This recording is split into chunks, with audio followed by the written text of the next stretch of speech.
মানে একেলগতে জয় এখন দিয়ে মানে বিজেপি চৰকাৰে কৈ থাকে বোলে মুছলমান মানুহবিলাকে অসমক ভাল নাপায়, ভাৰতক ভাল পায়, কি কয় ভাৰতক ভাল নাপায় বোলে পাকিস্তানকে ভাল পায়। মোমাই কৈ থাকে নাই তেনেকৈ মামাই গালি পাৰি থাকেনে নাই? সেইকাৰণে মই য'তেই মুছলমান অঞ্চলৰ মিটিঙলৈ আহোঁ প্ৰথমতে আজিকালি মই প্ৰথমতে জয় আই অসম দিওঁ। জয় আই অসম মানে যিখন অসমত আছোঁ সেই অসমখনৰ জয় হওক। আপোনালোকে অসমৰ জয় হোৱাটো বিচাৰে নে নিবিচাৰে? চব 100% মুছলিমেতো বিচাৰে নহয় জানো যে অসমৰ জয় হওক। কোনোবাই পাকিস্তানৰ জয় হওক বুলি ভাবে নেকি? কোনোবাই কোনেওতো নাভাবে, হয়নে নহয়? তো হিমন্ত বিশ্ব শৰ্মাই সদায় মুছলমান মানুহৰ বিৰুদ্ধে এইবিলাক প্ৰচাৰ কৰি হুলস্থুল কৰি থাকে। সেইকাৰণে মই একেলগতে আকৌ এটা জয় আই অসম দিম। আপোনালোক ডেকা ল'ৰাবিলাক ৰ'দত আছোঁৱেচোন, না বহিলে না ইমান কি এই ৰ'দত থকা ল'ৰাখিনি অকণমান চকীত বহি দিয়া না, দেখিবলৈ ভাল লাগিব দেই, দেখিবলৈ ভাল লাগিব। চকীখিনি যিখিনি খালী আছে বহি দিয়ক। জয় আই অসম, জয় আই অসম, জয় আই অসম, জয় আই অসম। মই 2024 চন, এতিয়া 25 চন, 2024 চনৰ 26 অক্টোবৰ তাৰিখৰ পৰা ঘৰৰ পৰা ওলাইছোঁ আৰু একদিনো ঘৰলৈ গৈ ৰাতি থকা নাই। কেতিয়াবা আহিছোঁ যদি এবাৰ এনে সোমাইছোঁ আকৌ গুচি আহিছোঁ, ৰাতি থকা নাই। অকল খালি গোটেই অসমতে, কেতিয়াবা ধুবুৰীত, কেতিয়াবা শদিয়া, কেতিয়াবা একদম বৰাকত, কেতিয়াবা কাৰ্বি আংলঙৰ ডিপুত মিটিং কৰি ঘূৰি ফুৰিছোঁ এটা সপোন লৈ, এটা শপত লৈ যে 2026 চনত চব হিন্দু আৰু মুছলমান মানুহক লগ লগাই হিমন্ত বিশ্ব শৰ্মাৰ নেতৃত্বাধীন বিজেপি চৰকাৰখনক ব্ৰহ্মপুত্ৰত দলিয়াই খাম। ভাল হ'বনে বেয়া হ'ব? ভাল হ'বনে বেয়া হ'ব? আমি ব্ৰহ্মপুত্ৰত দলিয়াব পাৰিম নে হিমন্ত বিশ্ব চৰকাৰক? বিজেপি চৰকাৰক ব্ৰহ্মপুত্ৰত দলিয়াব পাৰিম নে নাই? বিজেপি চৰকাৰ ভাঙি দিব লাগে নে নালাগে? লাগে নে নালাগে? লাগে। তো সেইকাৰণে গোটেই অসম জুৰি ঘূৰি ফুৰিছোঁ, বেলেগ অকণো বেলেগ কথা চিন্তাই কৰা নাই। মাত ভাগি গৈছে, মানুহ শুকাই গৈছোঁ, ক'লা হৈ গৈছোঁ, উপায় নাই। কিন্তু দিনে ৰাতিয়ে দিনে ৰাতিয়ে দিনে ৰাতিয়ে অকল মানুহক লগ ধৰি আছোঁ, চবকে বুজাই আছোঁ যে বিজেপি চৰকাৰখনৰ কাৰণে হিন্দুৰো শান্তি নাই, মুছলমানৰো শান্তি নাই, খ্ৰীষ্টানৰো শান্তি নাই, শিখৰো শান্তি নাই, দুখীয়াৰো শান্তি নাই, ধনীৰো শান্তি নাই, ট্ৰাইবেলৰো শান্তি নাই, ব্ৰাহ্মণৰো শান্তি নাই, কাৰো শান্তি নাই। গতিকে এই চৰকাৰখনক আমি ব্ৰহ্মপুত্ৰত দলিয়াই পেলাব লাগিব আৰু যেতিয়ালৈকে দলিয়াই নেপেলাওঁ তেতিয়ালৈকে ঘৰলৈ নাযাওঁ বুলি মই সিদ্ধান্ত গ্ৰহণ কৰোঁ। শ্ৰদ্ধেয় ৰাইজ, কেলে বিজেপি চৰকাৰক আমি দলিয়াই পেলাব লাগে? কেলে এই বিজেপি চৰকাৰক আমি ভাঙি দিব লাগে? কেলে আমি 2026ত ইহঁতক ব্ৰহ্মপুত্ৰত পেলাবই লাগিব? সেই কাৰণটো কি কাৰণে পেলাব লাগিব সেইটো কাৰণ মই ক'ম। এক আৰু 2 নম্বৰ, কেনেকৈ আমি ইহঁতক ব্ৰহ্মপুত্ৰত দলিয়াব লাগিব বুদ্ধিটোৰ বিষয়ে মই আপোনাক ক'ম। অকল 2টা কথাই পাতোঁ দেই। 1 নম্বৰ, মই যদি প্ৰথমতে সংখ্যালঘু মুছলমান মানুহৰ দৃষ্টিকোণেৰে চাওঁ তেতিয়াহ'লে আপোনালোকে মোক সঁচা কথা এটা কওকচোন। আজিকালি আপোনালোকে টুপি পিন্ধি, দাড়ি থকা আৰু লুঙি পিন্ধি আপোনালোকে জলেশ্বৰৰ পৰা বা গোৱালপাৰাৰ পৰা গুৱাহাটীলৈ বাছত বা ট্ৰেইনত যাবলৈ ভয় কৰে নে নকৰে? কৰে নে নকৰে? অলপ অলপ ভয় লাগে নে নাই? ভয় লাগে নে নাই? কেলে ভয় লাগে? যদি কোনোবা বিজেপি, RSS, হিন্দুত্ববাদী, বজৰং দল এইবিলাকে যদি কেৱল ৰাস্তাত ধৰি আমাক মাৰপিট কৰে, হয়নে নহয়? হয়নে নহয়? অসমৰ মুছলমান মহিলাসকলেও ভয় কৰে। হিজাব পিন্ধি যদি গৈছে তেতিয়াহ'লে বাছত যাওঁতেও ভয় কৰে, খোজকাঢ়ি যাওঁতেও ভয় কৰে, টাউনলৈ যাওঁতেও ভয় কৰে যে কোনোবা হিন্দুত্ববাদী আকৌ বাংলাদেশী বুলি মাৰপিট কৰিব নেকি? হয়নে নহয়? হয়নে নহয়? হয়নে নহয়? ডেকা ল'ৰাবিলাকে ৰাস্তাৰ কাম কৰিবলৈ যাবলৈ ভয় কৰে, ইটা ভাটাৰ কাম কৰিবলৈ যাবলৈ ভয় কৰে, বিল্ডিঙৰ কাম কৰিবলৈ যাবলৈ ভয় কৰে, খেতিৰ কাম কৰিবলৈ যাবলৈ ভয় কৰে। কি কাৰণে ভয় কৰে? হিন্দুত্ববাদী গটে, RSS, বিজেপিয়ে এই হিন্দু আৰু মুছলমানৰ মাজত কাজিয়া লগোৱা এই ইহঁতি বদমাছতে কিজানি ৰাস্তাত ধৰি আপোনালোকক যদি আইডেণ্টিটি কাৰ্ডখন চাই আৰু আইডেণ্টিটি কাৰ্ডখন চাই মুছলিম বুলি দেখাৰ লগে লগে তই বাংলাদেশী বুলি যদি আঁঠু কঢ়াই দিয়ে, এনেকৈ কাণত ধৰাই আৰু তাৰপিছত ভিডিঅ' ৰেকৰ্ডিং কৰি গোটেই পৃথিৱীতে ভাইৰেল কৰি আপোনাৰ কিজানি ইজ্জতটো নাইকিয়া কৰি পেলাই। এইটো ভয় লাগে নে নালাগে? লাগে নে নালাগে? লাগে নে নালাগে? লাগে, হয়নে নহয়? তো গতিকে আপোনালোকে নিশ্চয় দেখিছে যে এই বিজেপি চৰকাৰে আমাৰ ল'ৰাবিলাক আজিকালি বেংগলোৰ যায় কাম কৰিবলৈ, চেন্নাই যায়, গুজৰাট যায়, বা আপোনাৰ কেৰেলালৈ কাম কৰিবলৈ যায়। কাম কৰিবলৈ যাওঁতেও মাক দেউতাকে, আব্বা আৰু আম্মাই টেনশ্যন লৈ থাকিব লাগে যে ল'ৰাকেইটা ভালে ভালে ঘূৰি আহিলে হয়।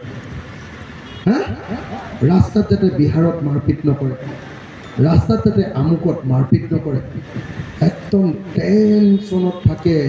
গোটেই ভাৰতবৰ্ষৰ মুছলিম মানুহবিলাকক এই বিজেপি চৰকাৰে অনবৰতে টেনশ্যনত ৰাখিছে। ৰাখিছেনে নাৰাখিছে? ৰাখিছে না? সঁচাকৈ কওকচোন, ৰাখিছেনে? যদি নদী ভাঙা মানুহ এজনে তেওঁ ঘৰটো উটুৱাই লৈ গুচি গ'ল নদীয়ে, যদি মানুহজনে দুইখন টিং লৈ আহি বা টিপাল এখন লৈ আহি চৰকাৰী মাটি এটুকুৰাত অলপ দিনৰ কাৰণে বহিলে, লগে লগে টিভিবিলাকত হাল্লা লাগি গ'ল, বাংলাদেশীয়ে মাটি দখল কৰিলে, বাংলাদেশীয়ে মাটি দখল কৰিলে, হয়নে? তাৰ পাছত হিমন্ত বিশ্ব শৰ্মাৰ পুলিচ গৈ এফালৰ পৰা ঘৰবিলাক ভাঙি দিলে। দিয়ে নে নিদিয়ে? দিয়ে নে নিদিয়ে? দিয়ে। চৰকাৰ এখনৰ কামটো আছিলে মানুহৰ জীৱন আৰু সম্পত্তি সুৰক্ষিত কৰা, কিন্তু বিজেপি চৰকাৰে মানুহৰ জীৱন আৰু সম্পত্তি ৰক্ষা কৰাৰ পৰিৱৰ্তে মানুহৰ জীৱন আৰু সম্পত্তি এফালৰ পৰা ধ্বংস কৰি দিছে, হয়নে নহয়? গতিকে এই চৰকাৰক আমি ব্ৰহ্মপুত্ৰত দলিয়াবই লাগিব। লাগিবনে নাই? লাগিবনে নাই? লাগিবনে নাই? লাগিব। আপোনালোকে চাওক, আজি কোনোবা এজন ল'ৰাক চোৰ বুলি ধৰি লৈ গ'ল, কোনোবা এজন ল'ৰাক ডকাইত বুলি ধৰি লৈ গ'ল, হয়নে নহয় কোনেও নাজানে। ধৰি লৈ গ'ল আন্দাজতে, অনুমানতে ধৰি লৈ গ'ল। ধৰি লৈ যোৱাৰ পাছত ৰাতি 2টা বজাত খবৰ আহিলে, যদি মুছলমান ল'ৰা হয় যে সেই ল'ৰাটো পুলিচে পিছফালৰ পৰা গুলিয়াই মাৰি পেলালে। এনকাউণ্টাৰ, হয়নে নহয় ৰাইজ? হয়নে নহয় ৰাইজ? হয়নে নহয়? আপোনালোকে দেখিছেনে নাই?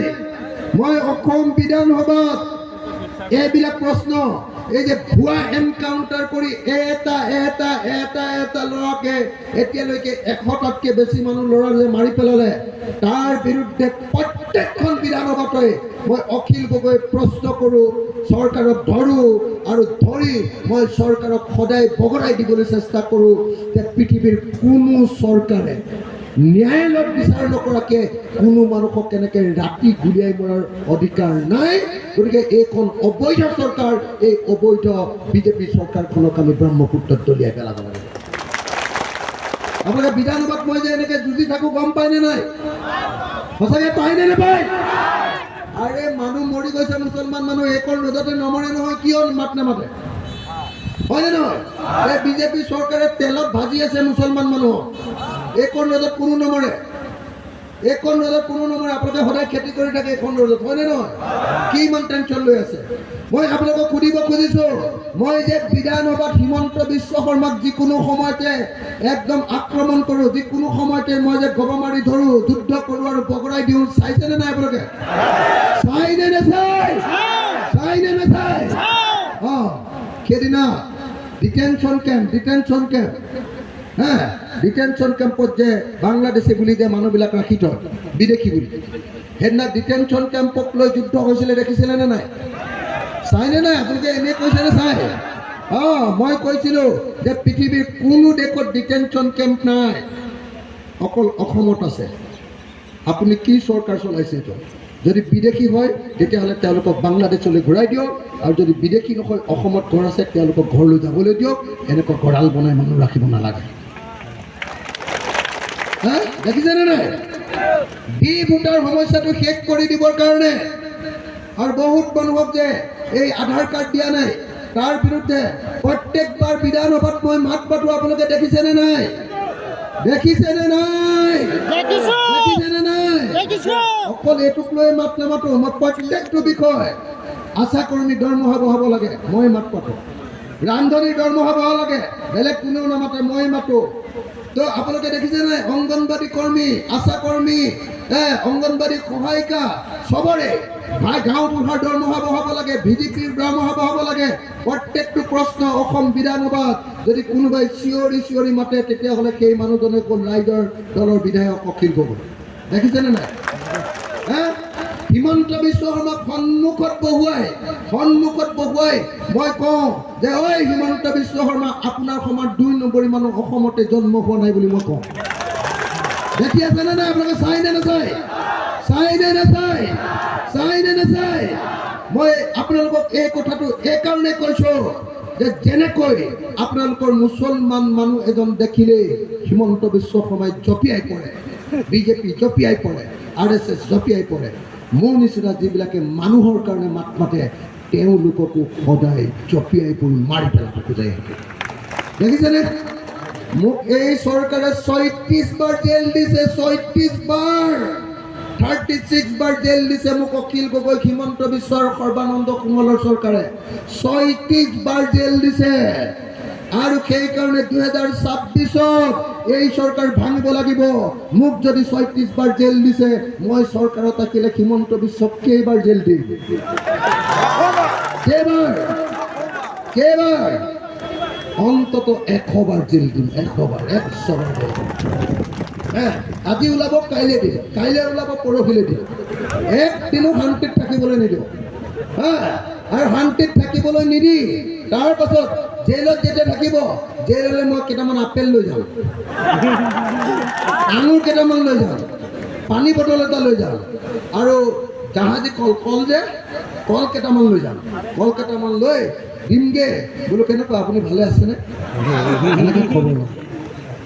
বুজিছেনে নাই? কিমান জ্বালা দিছে নহয়। কোনোবাই ফেচবুকত কথা এটা লিখিলেও ৰাষ্ট্ৰদ্ৰোহী বুলি জেলত ভৰাই থয়। থয়নে নথয়? আৰু মুছলমান হলেতো কথাই নাই, যত দোষ নন্দ ঘোষ, হয়নে নহয়? অসমত কিবা এটা বেমাৰ হলে লগে লগে কয় মুছলমানে কৰিলে, হয়নে নহয়? যত দোষ, বাংলা ভাষাত কয় যত দোষ নন্দ ঘোষ। সব নন্দ ঘোষ কেইটা এইকেইটাই, হয়নে নহয়? সেইকাৰণে এই বিজেপি চৰকাৰক আমি খেদিব লাগিবনে নাই? মই কিয় খেদিব লাগিব? কাৰণ মোৰ ডিঙি চেপা দি ধৰে ইহঁতি, মোক কথা ক'বলৈ নিদিয়ে, মোক মানুহৰ পক্ষ ল'বলৈ নিদিয়ে। ইহঁতি যেতিয়া হিন্দু মুছলমানৰ কাজিয়া লগাই তেতিয়া কোনেও যেতিয়া নামাতে, মই কওঁ যে অসমত হিন্দু মুছলমানৰ কাজিয়া লগাবলৈ নিদিওঁ। হিন্দু মুছলমান সকলো একেলগতে থাকিব লাগিব, তেতিয়াহে অসমখন শুৱনি হ'ব। পৃথিৱীত কেৱল এটা ধৰ্মৰ মানুহ কোনো ঠাইতে থাকে, চব ধৰ্মৰ মানুহ পৃথিৱীত থাকে, হয়নে নহয়? আৰু যেতিয়া মই কওঁ লগে লগে মোক জেলত দিয়ে। আৰু যি চৰকাৰে এনেকৈ অন্যায়ভাৱে জেল দিয়ে, যিকেইটাই জেল দিয়ে সিহঁতকো একদম জেলত দিবৰ কাৰণে 2026 চনত মই বিজেপিক খেদিব লাগে। লাগেনে নালাগে? চাওকচোন, বিজেপিয়ে 2 টকা লৱণ, 1 কেজি লৱণৰ দাম আছিলে, নিমখৰ দাম আছিলে 2 টকা, 2 টকাৰ পৰা 20 টকা কৰিলে নে নাই? 2 টকা মুৰ্গীৰ ডিম দাম কৰি দিলে 10 টকা, কৰি দিলে নাই? তো ভাইৰ বেহেনীয়ে কি বুলি কৈছিলে ভোট লওঁতে? ভাইৰ বেহেনো মানে কোন? মোদী ভাইৰ বেহেনো, হয়নে? ভাইৰ বেহেনো কি বুলি কৈছিলে? ভাইৰ বেহেনুৱে কৈছিলে বিজেপিক ভোট দিয়া, যদি বিজেপিক ভোট দিয়া মেহেংগা হটাएंगे, বস্তুৰ দাম কমাই দিম, কৈছিলে নে? বস্তুৰ দাম কমালে নেকি? কমালে নেকি? কমালে নেকি? হা, পেট্ৰলৰ দাম 34 ৰুপিজ আছিলে, 34 টকা। পেট্ৰলৰ দাম বঢ়াই কিমান কৰিলে? 100 টকা। মই যেতিয়া কওঁ বোলে পেট্ৰলৰ দাম কিয় বঢ়ালা, তেতিয়া কয় অখিল গগৈ দেশত দ্ৰোহী, ই অখিল নহয় অখিলউদ্দিন, মোক কয়। হয়নে নহয়? হা, কথা ক'লে সি কয় যে মুছলমানৰ পক্ষত তই কিয় কথা কওঁ, আমি হিন্দুত্ববাদী চৰকাৰ, আমাৰ চাপৰ্টত থাক। তইতো অকল মুছলমানৰ পেটত লাভ দিয়া নাই, তই ভাই মোৰ হিন্দুৰ পেটতো লাভ দিছ, খ্ৰীষ্টানৰ পেটতো লাভ দিছ, শিখৰ পেটতো লাভ দিছ। এটা গেছ চিলিণ্ডাৰৰ দাম আছিলে 414 টকা, 414 ৰুপিজ। এতিয়া সেই গেছ চিলিণ্ডাৰৰ দাম 1152 টকালৈ বঢ়াই দিলে। মোক হিন্দু বুলি কম দামত দিছো নেকি? হা, মই বিধানসভাত কওঁ যে তুমি ইমান মুছলমানক বেয়া পোৱা, ঠিক আছে, মুছলমানক 1 লিটাৰ পেট্ৰল 100 টকাত দিয়া। মই হিন্দু হয়, মোক তুমি 50 টকাত দিয়া। হয়নে নহয়? ইমান হিন্দুক ভাল পোৱা তুমি, মোক 50 টকাত দিয়া। মুছলমানক 200 টকা কৈ দিয়া, একো নাই দিয়া, মোক কিন্তু 50 টকাত দিয়া। হয়নে নহয়? তো লাখটো হিন্দুকো দিয়ে, লাখটো মুছলমানকো দিয়ে, কিন্তু সেই লাখটো দিয়াটোৰ কথা লুকুৱাবৰ কাৰণে গোটেই দেশৰ দুখবিলাক মুছলমানৰ ওপৰত জাপি দিয়ে। এইটোৱে হয়নে নহয় ৰাইজ? কাহিনীটো এইটোৱে হয়নে নহয়? হয়নে নহয়? সেইকাৰণে এই বিজেপি চৰকাৰক 2026 চনত আমি ব্ৰহ্মপুত্ৰত দলিয়াব লাগিব। দলিয়াব পাৰিম নে নোৱাৰিম? পাৰিম নে নোৱাৰিম? পাৰিম নে নোৱাৰিম? মোৰ বেলেগ একো নাই, এটাই সপোন দেখি আছো যে হিমন্ত বিশ্ব শৰ্মাৰ চৰকাৰখনক মই এই চকীখনত হিমন্তক বহুৱাই লৈ হিমন্তক গামোচাৰে বান্ধিছো, তাৰপিছত এইফালে হিন্দু এইফালে মুছলমান চবেই লগ লাগি এনেকে ধৰিছো আৰু ব্ৰহ্মপুত্ৰলৈ দলিয়াই দিছো। মই সদায় সেইটোৱে সপোন দেখি থাকো। এতিয়া অকল সপোন মই অকল এইটোৱে দেখো, বেলেগ সপোন নাই, এটাই সপোন দেখি আছো যে ব্ৰহ্মপুত্ৰত বিজেপি চৰকাৰখনক দলিয়াব লাগিব। হয়নে নহয়? এতিয়া কথাটো হ'ল যে ব্ৰহ্মপুত্ৰত যদি বিজেপি চৰকাৰক দলিয়াব লাগে কি কৰিব লাগে? দুটা কাম কৰিব লাগে। এক, হিন্দু আৰু মুছলমান এক হ'ব লাগিব, লগ লাগিব। মুছলমানে মুছলমান, হিন্দুৱে হিন্দু, এনেকৈ চালে কোনো দিন বিজেপিক খেদিব নোৱাৰে। কথাটো বুজিছেনে? বুজিছেনে না? যদি আপোনালোকে মুছলমানৰ দল বুলি সদায় AIDF তলা চাবিত ভোট দিয়ে, উজনি অসমৰ মানুহে হিন্দুৰ দল বুলি বিজেপিকে সদায় ভোট মাৰিব। কথাটো বুজিছেনে না? বুজি পাইছেনে নাই? সেইকাৰণে মুছলমান মানুহে প্ৰথমতে একদম চিঞৰ বাখৰ কৰি চবকে জনাই দিব লাগিব, মাইকত চিঞৰি টিভিত কৈ জনাই দিব লাগিব যে আমি মুছলমানে বদৰুদ্দিন আজমলক আৰু ভোট নিদিওঁ, তলা চাবিত আৰু ভোট নিদিওঁ। এইটো কথা চিঞৰি জনাই দিব লাগিব। এতিয়া হিন্দু মানুহবিলাকে বিজেপিকো ভোট দিব নালাগে, আমাক এখন ধৰ্ম নিৰপেক্ষৰ চৰকাৰ লাগে। হয়নে নহয় ৰাইজ? মই এইটো কোৱাৰ কাৰণে আপোনালোকৰ খং উঠিছে নেকি? খং উঠিছে নেকি? বদৰুদ্দিন আজমল চাহাবক আপোনালোকে ভোট দিব নালাগে বুলি কোৱাৰ কাৰণে, AIDFক ভোট দিব নালাগে বুলি কোৱাৰ কাৰণে বেয়া পাইছে নেকি? বেয়া পালেও পাব আপোনালোকে, বেয়া পালেও পাব। যদি আপোনালোকে বদৰুদ্দিন আজমলক ভোট দি থাকে, সেইফালে চবেই হিমন্তকে ভোট দিব। কথাটো বুজিছেনে নাই? এওঁলোক দুইজনে কথা পাতি লয়। যদিও বদৰুদ্দিন আজমল চাহাবৰ মানে চিনটো তলাটো আৰু চাবিটো তলা চাবি, কিন্তু আচলতে বদৰুদ্দিন আজমল চাহাবৰ ওচৰত অকল তলাটোহে থাকে, চাবিটো মামাৰ ওচৰত থাকে। সঁচাকে জানেনে নাই কথাটো? যেতিয়া চাবিটো খুলি দিয়ে এনেকে, তলাটো খুলি দিয়ে এনেকে, খুলি দিলে লগে লগে বদৰুদ্দিন আজমল চাহাবে ইয়াক মুছলমান কৰি হাল্লা লগাই দিয়ে। কি বুলি কয়? 26 চনৰ ইলেকশ্যনৰ লগে লগে কৈ দিব কি বুলি? চিন্তা নাই ভাই, এইবাৰ টুপি আৰু লুঙিৰ চৰকাৰ হ'ব। বদৰুদ্দিন আজমলে কয়নে নকয়? টুপি আৰু লুঙি চৰকাৰ মানে কি? মুছলমানৰ চৰকাৰ, মিয়া মানুহৰ চৰকাৰ। অসমত আছে 126খন বিধানসভা চিট, তাৰ ভিতৰত মুছলমান জিকিব পাৰে 24খন। মুছলমানে 24খনত যদি গোটেইখিনি AIDFকে ভোট দিয়ে, তাৰপাছতো 126খন চিটৰ ভিতৰত 24খনত জিকি বদৰুদ্দিন আজমলে টুপি আৰু লুঙি চৰকাৰ বনাব পাৰিব নেকি? পাৰিব নেকি? কিন্তু এইটো কেলে কৈ দিয়ে? হিমন্ত বিশ্ব শৰ্মাই ক'বলৈ দিয়ে, সেইটো কৈ দিয়াৰ লগে লগে হিমন্তই তাৰ নিউজ লাইভ চেনেলটো যে আছে, টিভিটো যে আছে, গোটেই টিভিবিলাকত হাল্লা লগাই দিব, এই টুপি লুঙি আহি আছে, টুপি লুঙি আহি আছে, টুপি লুঙি আহি আছে, বুজিলে নাই? দিছপুৰ দখল কৰিব এতিয়া, টুপি লুঙি আহি আছে, টুপি লুঙি আহি আছে, মিয়া মানুহ আহি আছে, মিয়া মানুহ আহি আছে, হাল্লা লগাই দিব। উজনি অসমৰ মানুহে ভয় খাব, এই মিয়াই এইবাৰ চৰকাৰ দখল কৰিব, নাই এইটো নহ'ব, আমাৰ খিলঞ্জীয়া হাতত চৰকাৰ লাগিব। মাৰা লগে লগে হিমন্ত বিশ্বই ক'ব, এই মোগল আহি আছে, ৰাইজ সাজু হওক, শৰাইঘাটৰ দ্বিতীয় ৰণ কৰিব লাগিব। হয়নে নহয়? ভাওনা নাটক এখনে হয়নে নহয়? চিনেমা সদায় এখনে হয়নে নহয়? লগে লগে ক'ব যে একদম দ্বিতীয় শৰাইঘাটৰ ৰণ কৰিবৰ কাৰণে আপোনালোকে, মই হেংদাং লৈ ৰৈ আছোঁ, আপোনালোক ওলাই আহক। আমি আছোঁ বিজেপি, যদি এইবাৰ লুঙি আৰু টুপি আহে, আমি দিছপুৰৰ পৰা 2 কিলোমিটাৰ দূৰতে আমি যুদ্ধ কৰি খেলি দিম। বুজি নাই? লগে হিন্দু মানুহবিলাকে চব ভোট একদম পদুমত মাৰিলে, আৰু এইফালৰ মানুহবিলাকে, মুছলিম মানুহবিলাকে একেলগত, এই হিন্দুবিলাক একলগ হৈ গ'ল দেই, মুছলিমো একলগ হ'ব লাগে বুলি চববিলাকে তলা চাবিত মাৰি দিলে। চৰকাৰ কাৰ হ'ল? পদুমত, বিজেপি। হলে বিজেপিৰ যেতিয়া চৰকাৰ হৈ গ'ল, কি হৈ গ'ল? হিমন্তই ৰাজপাট দখল কৰিলে আৰু বদৰ ভাইয়ে বিজনেছটো বঢ়াই পেলালে, আৰু মুছলমান মানুহবিলাকে পিঠিত তেল ঘঁহি সদায় পুলিচৰ কোব খালে। কাহিনীটো সেইটোৱে হয়নে নহয়? হয়নে নহয়? আৰু কোব খাবলৈ বিজেপি RSSৰ কোব খাবলৈ মন আছেনে নাই? আছেনে নাই? যদি নাই, হিন্দু মুছলমান বাদ দিয়ক, একদম হিন্দু মুছলমান নকৰা ধৰ্ম নিৰপেক্ষ দলক ভোট দিবলৈ ওলাই আহক। হয়নে নহয় ৰাইজ? হয়নে নহয় ৰাইজ? হয়নে নহয়?